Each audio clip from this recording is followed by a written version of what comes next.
Assalamualaikum dan selamat sejahtera kepada pesyarah kami iaitu Dr. Nadratul Nafisa binti Abdul Wahab dan rakan-rakan sekalian. Pada hari ini, kami dari Kumpulan 9 ingin membentangkan satu tajuk khas iaitu etika semasa di atas talian. Kumpulan kami terdiri daripada 8 orang ahli. Ini merupakan carta organisasi bagi maklumat ahli kumpulan kami. Baiklah, mari kita terus masuk ke topik perbincangan kita pada hari ini. Isu etika di atas talian. Pada abad ke-21, semuanya menggunakan dalam talian, ibarat dunia tanpa sepadan. Semua orang tidak kira usia asalkan mereka tahu bagaimana mengguna dan mengaplikasikan alat berteknologi tinggi ini sekurang-kurangnya dalam melayari internet tidak kira di mana sahaja. Perkara seperti belajar, membeli belah dan juga urus niaga wang dapat dilakukan secara atas talian.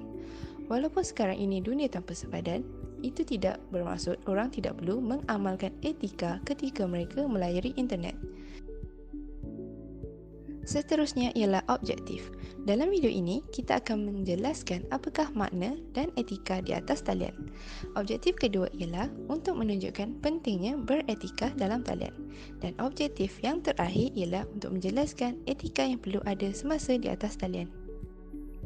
Terima kasih kepada saudari Nur Afiqah. Saya akan menerangkan tentang pengenalan apakah makna atas talian atau online.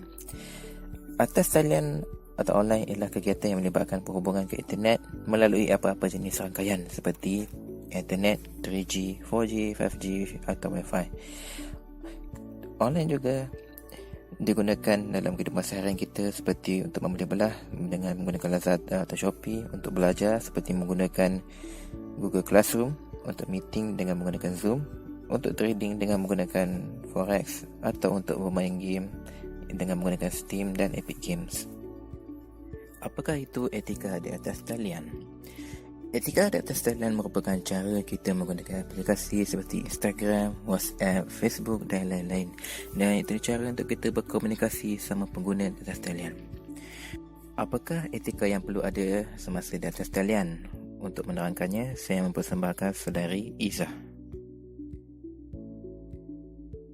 Assalamualaikum, saya Nurul Izzah Husna akan menerangkan tentang etika dalam urusan atas talian. Sebagai contoh ialah etika perniagaan. Etika perniagaan adalah berniaga dengan menjaga adab dan peraturan. Etika perniagaan yang baik meliputi ciri-ciri, misalnya jujur, di mana peniaga tidak menipu pengguna dan akan menjual barangan yang elok sahaja. Juga, peniaga tidak hanya pentingkan diri mereka sahaja seperti hanya mahukan keuntungan. Dari asas kefahaman bahawa salah satu usaha yang mulia adalah aktiviti berniaga ini, di mana peniaga yang beretika akan mementingkan dan menjaga kesenangan orang lain. Ia boleh ditakrifkan sebagai satu set peraturan yang mengandungi prinsip dan standard yang memandu manusia berkelakuan baik dalam dunia perniagaan. Etika dalam perniagaan bukanlah perkara yang baru, terutamanya menurut ajaran Islam. Undang-undang juga diperkenalkan bagi memaksa manusia untuk beretika. Dalam bahagian ini, disenaraikan etika-etika yang seharusnya dimiliki oleh individu yang terlibat dalam perniagaan. Antara etika tersebut ialah kejujuran, integriti, ketulusan dan keadilan. Terima kasih saudari Izzah. Selain itu, etika di media sosial pula ialah seperti jangan berkongsi maklumat peribadi dengan sesiapa, jangan berkongsi password dengan sesiapa di atas talian, dan elakkan dari memuat turun perkara dari email yang tidak dikenali. Untuk ini saya mempersembahkan saudari Nur Afiqah Nabila untuk membincangkan tentang perkara Assalamualaikum ini. dan salam sejahtera. Saya Nur Afiqah Nabila binti Ahmad Bahari. Baiklah, seterusnya saya akan menerangkan mengenai kepentingan etika atas talian. Agak-agak kurang apa ya? Assalamualaikum warahmatullahi wabarakatuh dan salam sejahtera. Saya Nur Afiqah Nabila binti Ahmad Bahari. Hari ini saya akan menerangkan mengenai kepentingan beretika di atas talian. Antara persoalan terbesar berkaitan dengan etika ialah mengapakah setiap individu perlu mempelajari etika perniagaan. Bukankah etika tertanam ataupun embedded secara naturalnya ke dalam diri setiap individu? Baiklah, saya akan menerangkan mengenai kepentingan beretika dalam urusan perniagaan ataupun di atas talian.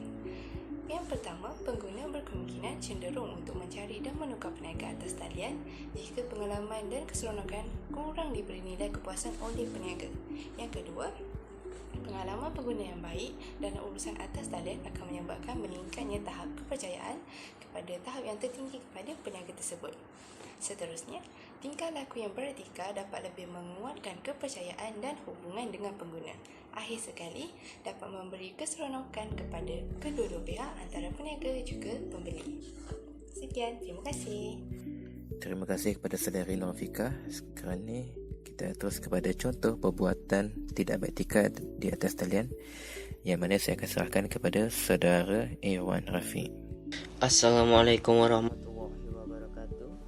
Nama saya Muhammad Irwan Rafiq bin Ishaq.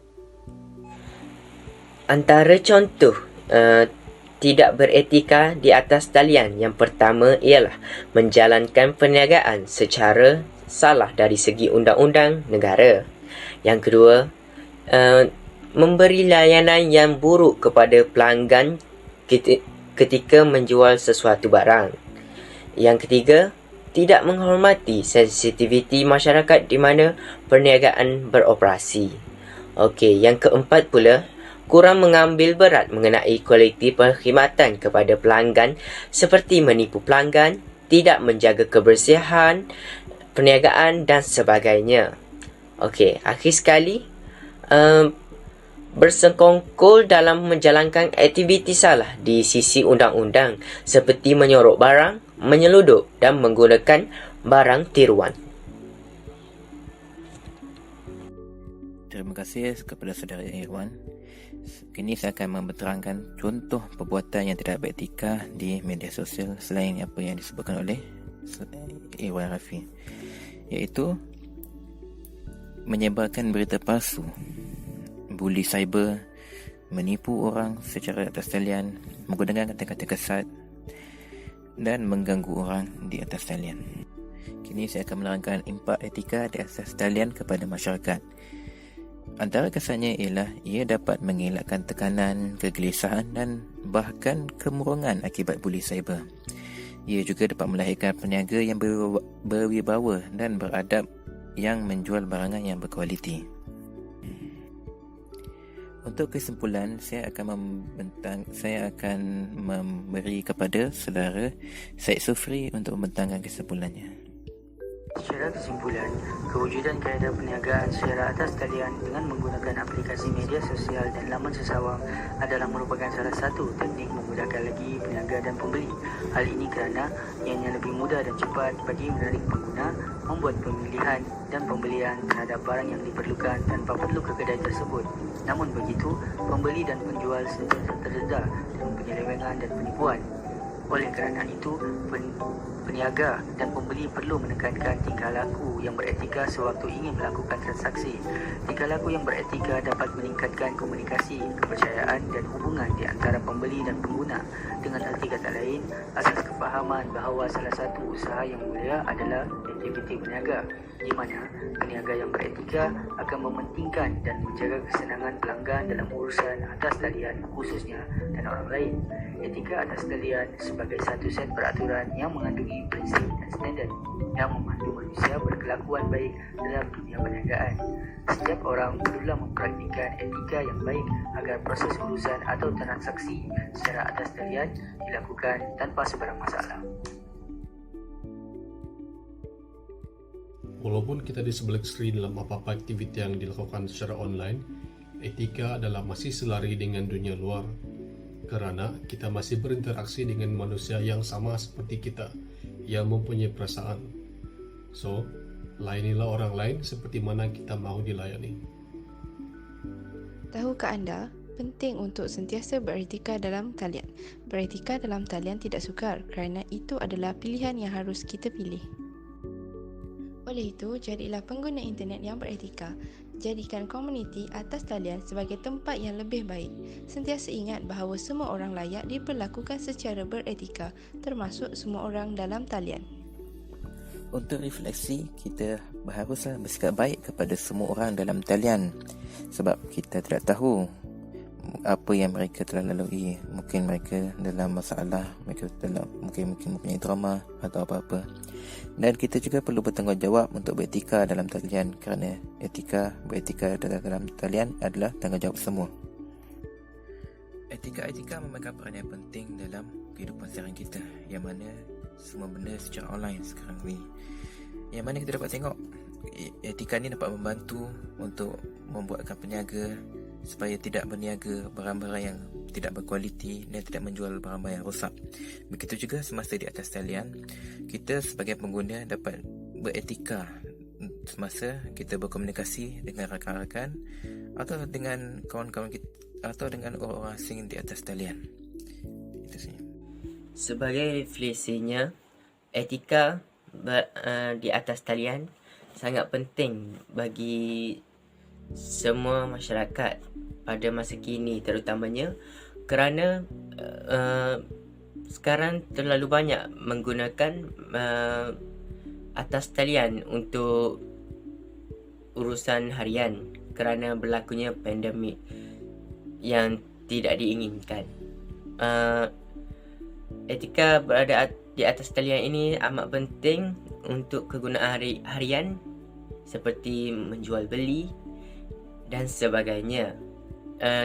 Ia juga mempermudahkan semua urusan masyarakat untuk digunakan seharian. Baiklah, akhir sekali saya akan menerangkan mengenai refleksi bagi kepentingan dalam urusan atas talian.